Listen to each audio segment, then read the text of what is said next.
Hai, apa kabar semuanya? Semoga kabar Anda baik-baik saja. Terima kasih karena sudah memberikan support dan juga kesetiaan Anda untuk membangun channel Codot Film. Yuk kita lanjutkan alur ceritanya, sambil siapin kopi dan cemilan, setting suara volume full. Gasken. Ledakan hebat dan mengerikan. Tawa lembut dan dingin Xiao Yan seperti melempar baskom berisi air dingin ke dalam minyak.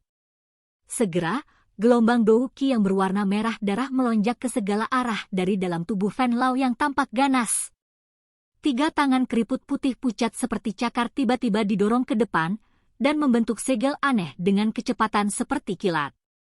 Orang bisa melihat bahwa douqi yang melonjak berfluktuasi sedikit sebelum tombak darah merah tua yang setebal 2 lengan dengan cepat terbentuk dan muncul di mata semua orang. Fan Lao mengulurkan cakar tangannya saat tombak darah terbentuk, meraihnya dengan kuat. Dia mengangkat kepalanya dan menggerakkan mulutnya sedikit saat menghadap Xiao Yan, memperlihatkan gigi putihnya yang agak tajam dan padat. Sayap di punggungnya tiba-tiba mengepak, dan raungan tajam dan marah segera membawa niat membunuh yang tak tertandingi saat itu meletus dari dalam mulut Fan Lao. Di bawah gelombang sonik yang jelas ini, tubuh yang terakhir tampak hanyut bersama angin saat berubah menjadi sosok darah yang sangat samar yang mendekati Xiao Yan dengan cara seperti kilat. Tombak panjang di tangannya membawa angin kencang saat itu dengan kejam menusuk hati Xiao Yan. Meskipun douqi Fan Lao tidak menunjukkan jejak melonjak setelah menggunakan apa yang disebut transformasi darah, kecepatannya telah meningkat pesat. Bahkan telah mencapai titik di mana banyak orang hanya bisa melihat tubuhnya sedikit gemetar ketika dia bergerak. Ketika mereka melirik lagi, mereka terkejut menemukan bahwa sosok itu secara bertahap berubah menjadi ilusi. Jelas, ini adalah sesuatu yang hanya akan tertinggal ketika kecepatan seseorang mencapai level tertentu. Xiao Yan hampir tidak bisa meninggalkan bayangan di masa lalu setelah menggunakan gerakan 3000 petir. Namun, bayangan setelah itu jelas tidak bisa dibandingkan dengan yang diciptakan Fan Lao. Tentu saja, kondisi Xiao Yan hanya memiliki kekuatan sekelas Do Ling. Mampu menciptakan bayangan yang bahkan seorang ahli biasa Do Uang mengalami kesulitan besar untuk membuatnya cukup untuk dibanggakan. Kecepatan yang ditampilkan Fan Lao menyebabkan banyak orang merasa sangat terkejut di dalam hati mereka. Namun, Xiao Yan, yang menghadapnya, memiliki wajah yang tidak terlihat tergerak. Matanya yang hitam pekat memantulkan cahaya berwarna darah yang membesar dengan cepat. Detik berikutnya, cahaya berwarna darah tiba-tiba berubah menjadi wajah buas. Tombak energi yang tak tertandingi itu melewati penghalang udara saat melesat sambil membawa angin tebal dan dingin. Ding! Bayangan hitam yang sangat besar tiba-tiba muncul dan muncul. Punggungnya yang tebal seperti perisai yang berdiri tepat di depan Xiao Yan. Tombak berdarah itu dengan kuat menekannya. Tiba-tiba, angin seperti badai bertiup dengan kencang. Kekuatan angin itu sedemikian rupa sehingga bahkan membawa suara guntur yang samar. Sayap di punggung Xiao Yan mengepak saat dia mundur 2 langkah. Tangannya bergetar saat dia benar-benar memblokir serangan Fan Lao yang berisi kemarahan yang terakhir. Tatapan Xiao Yan terangkat sedikit. Ia melewati penguasa Xuan berat dan melihat wajah Fan Lao yang gelap, dingin, dan buas. Mata yang terakhir memancarkan niat membunuh dan darah yang tak tertandingi. Bajingan kecil. Aku ingin membuat lubang berdarah yang tak terhitung jumlahnya di tubuhmu. Fan Lao tertawa dengan cara yang buas dan menyeramkan. Tangan yang memegang tombak darah tiba-tiba berputar dan menjauhkan tombak darah dari penggaris. Itu segera membawa busur bercahaya merah darah karena sekali lagi menembus ke depan. Saat ini Anda masih belum memiliki kualifikasi itu. Xiao Yan tersenyum. Seutas cahaya perak tiba-tiba berkedip dan muncul dengan cara seperti kilat. Tubuhnya bergerak dan segera keluar dari darah tombak dengan cara seperti hantu. Api hijau yang mengandung panas besar bertahan di atas jari-jarinya yang terkepal saat itu menghantam wajah Fan Lao tanpa tindakan mewah. Fan Lao juga menjadi sangat marah ketika berhadapan dengan Xiao Yan yang licin seperti roti. Aura darah serupa bertahan di tangan kanannya, dan kuku tajamnya yang seperti pisau menjentikkan dengan lembut. Seseorang hanya bisa mendengar sedikit suara, "Ci", seolah-olah ruang telah terkoyak saat ini. Kelima jari itu ditekan bersama, menjadi seperti pedang berdarah tajam yang menembus ke arah tinju Xiaoyan. Angin deras yang tajam itu seperti pisau tajam. Suara pisau tajam yang memotong kertas tipis menyebabkan tubuh seseorang meluap dengan hawa dingin tertentu. Xiaoyan sedikit mengernyit saat dia merasakan kekuatan tajam yang terkandung di dalam paku Fan Lao yang agak aneh. Dari suaranya, tingkat ketajaman paku ini sepertinya tidak lebih lemah dari tombak berdarah. Tabrakan langsung antara paku itu dengan tinju fisiknya sangat merugikan dirinya. Pikiran ini dengan cepat melintas di dalam hatinya.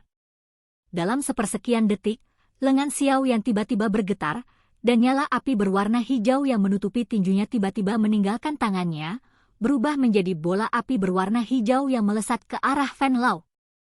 Bola api yang meninggalkan tangannya seperti bola meriam yang baru saja meninggalkan cangkangnya. Saat itu melarikan diri, suhu yang ditekan sebelumnya benar-benar meletus. Warnanya segera menjadi lebih dalam. Beberapa lipatan bahkan muncul di ruang tempat bola api itu melewatinya, tampak seperti langit gurun. Itu menjadi ilusi karena distorsi. Perubahan serangan Xiaoyan hanya dalam hitungan detik. Oleh karena itu, pada saat Fan Lao merasakannya, nyala api berwarna hijau tua telah mencapai dia. Suhu panas masih berhasil menyebabkan kulitnya merasakan gelombang rasa sakit yang membakar meski diisolasi oleh penutup douqi. Itu sudah mustahil untuk mengelak pada jarak seperti itu. Karena itu, Fan Lao tidak mundur sedikit pun. Gelombang douqi berwarna darah yang kuat mengalir keluar dari pori-pori kulitnya. Segera, film cahaya berwarna darah menggumpal dan terbentuk di telapak tangannya. Meledak! Tubuh Xiaoyan melintas dan mundur. Dia menatap bola api hijau tua yang berada di dekat Fan Lao. Suara yang jelas tiba-tiba keluar saat mulutnya bergerak. Cahaya kuat meletus dari bola api saat suaranya terdengar. Tiba-tiba, suara keras tiba-tiba bergema di langit. Api panas meringkuk ke segala arah dari titik ledakan. Lengan Xiaoyan melambai dan riak panas yang menyebar ke depannya tersebar. Matanya menyipit saat dia menyaksikan gelombang api menyebar. Di dalam hatinya, dia jelas tahu bahwa serangan dengan kekuatan seperti itu tidak akan mampu melukai orang yang kuat seperti Fan Lao. Saat Xiaoyan melihat, pilar cahaya berwarna darah tiba-tiba melesat dan menyebar dari gelombang api. Tubuh Fan Lao perlahan melayang dari dalam pilar cahaya. Saat ini, ekspresinya masih galak. Tangan kanannya mengangkat tombak berdarah tajam ke atas sementara tubuhnya setengah berputar, mengambil posisi melempar. Douqi berwarna darah yang menyebar ke seluruh tubuhnya juga tampaknya telah mengalami kekuatan hisap karena mengalir tanpa henti ke tombak darah. Warna tombak darah menjadi semakin gelap setelah jumlah douqi yang lebih banyak dituangkan. Sesaat kemudian, tampaknya menjadi seperti darah segar yang dipadatkan. Bau berdarahnya semakin pekat, dan busur cahaya berwarna darah memancarkan gubusan terang yang dingin kemanapun ia melewatinya. Tombak tajam itu sepertinya memiliki kekuatan untuk menembus semua pertahanan. Ekspresi Xiaoyan berangsur-angsur menjadi serius saat tombak berwarna darah menggumpal. Dia bisa dengan jelas merasakan bahwa serangan Fan Lao kali ini benar-benar mencapai titik di mana dia telah berusaha maksimal. Serangan yang berisi kekuatan penuh dari Do Huang sudah cukup untuk menghancurkan puncak gunung. Oleh karena itu, bahkan dengan dukungan Yao Lao, Xiaoyan masih tidak berani meremehkan sedikit pun untuk itu. Penguasa Xuan berat di tangan Xiaoyan perlahan diangkat. Gelombang api hijau yang kuat douqi melonjak keluar dari dalam tubuhnya sebelum dituangkan tanpa henti ke dalamnya. Kedua orang di langit yang berjarak kurang dari 100 meter ini telah turun ke keheningan yang tidak biasa pada saat ini. Namun, semua orang tahu bahwa di bawah keheningan ini ada badai yang menakutkan yang sedang diseduh. Selain itu, pelepasan badai ini terjadi di saat berikutnya. Tombak berdarah di tangan Venlao akhirnya berhenti menyerap Dou Qi di bawah tatapan kaget dari banyak orang.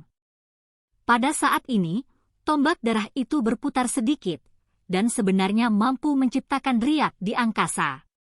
Energi yang terkandung di dalamnya sudah mencapai tingkat yang menakutkan. Tangan tajam Venlao dengan kuat memegang tombak darah yang bergetar berulang kali. Pucat telah muncul di wajahnya yang terlihat ganas saat ini. Mata merah darah itu menatap Xiao Yan dengan seksama sementara tawa aneh terdengar di langit, bajingan kecil. Semuanya berakhir. Tawa aneh baru saja terdengar ketika Venlao berhenti memberi Xiao Yan waktu ekstra untuk mengumpulkan Dou Qi. Lengannya tiba-tiba bergetar, dan tombak darah yang berisi semua kekuatannya meninggalkannya. Pemakan bodhisattva darah agung. Tak terhitung banyaknya orang di bawah ini tiba-tiba merasakan aroma darah yang sangat pekat menerkam saat tombak darah meninggalkan tangannya. Semua orang merasa seolah-olah berada di jurang yang dalam meski berada di bawah sinar matahari yang intens. Tubuh mereka terasa dingin, dan langit yang semula cerah juga ditutupi oleh udara berdarah yang kabur. Seluruh tempat itu sunyi dan suram. Perubahan mendadak di lingkungan mereka menyebabkan pertempuran di medan pertempuran di langit menjadi jauh lebih membosankan. Banyak tatapan membawa kejutan saat mereka dilemparkan ke tempat Venlao dan Xiao Yan berada. Ini terutama ketika semua orang melihat tombak panjang berwarna darah yang lolos dari tangan Venlao. Sejumlah ahli dari Back Corner Region segera mengeluarkan teriakan terkejut. Ini sebenarnya adalah pemakan bodhisattva darah agung. Venlao sebenarnya dipaksa oleh pemuda itu sampai-sampai harus menggunakan teknik Dou semacam ini. Orang tua ini pasti benar-benar gila karena amarahnya. Dia bahkan menggunakan teknik Dou kelas D. Sepertinya pemuda berjubah hitam itu dalam situasi yang mengerikan. Sebagian besar ahli Du Huang yang meninggal di tangan Venlao telah kalah karena gerakan ini. Sementara teriakan kaget ditransmisikan di langit, petir berwarna darah tiba-tiba menerobos penghalang di langit pada saat itu. Tampaknya telah berteleportasi, dan dalam sekejap mata, itu membawa bau berdarah yang menjijikkan saat muncul di pandangan Xiao Yan. Udara panas yang menyengat terhirup ke dalam paru-paru Xiao Yan saat penguasa Xuan berat yang hitam pekat itu diangkat tinggi di atas kepalanya. Pada saat ini, warna hitam itu telah berubah menjadi merah tua, seperti penggaris yang berisi nyala api. Angin menakutkan yang dibawa oleh petir berwarna darah menyebabkan pori-pori di seluruh tubuh Xiao Yan menegang. Matanya menatap warna berdarah yang menembus udara. Sesaat kemudian, teriakan yang tajam dan tegas dikeluarkan dan penguasa yang berat itu segera menebas dengan marah. Postur itu seolah-olah dia ingin membelah tanah. Tsunami yang memecah api. Pilar energi berwarna hijau yang panjangnya lebih dari 100 kaki langsung ditembakkan dari penguasa Xuan berat saat teriakan dingin dan tajam dipancarkan. Udara berulang kali bergetar dan pecah, membentuk distorsi kemanapun ia melewatinya, seperti kaca yang pecah. Di bawah tatapan yang tak terhitung jumlahnya yang berisi berbagai jenis emosi, pilar energi berwarna hijau muncul sesaat sebelum bertabrakan dengan warna darah seperti meteorit. Tabrakan tersebut menyebabkan warna langit berubah. Pada saat ini, ledakan yang benar-benar hebat dan menakutkan tiba-tiba terjadi. Silakan pergi ke. Oke guys, jangan lupa like, comment, share, and subscribe di channel Codot Film. See you next video. Peace out and bye-bye.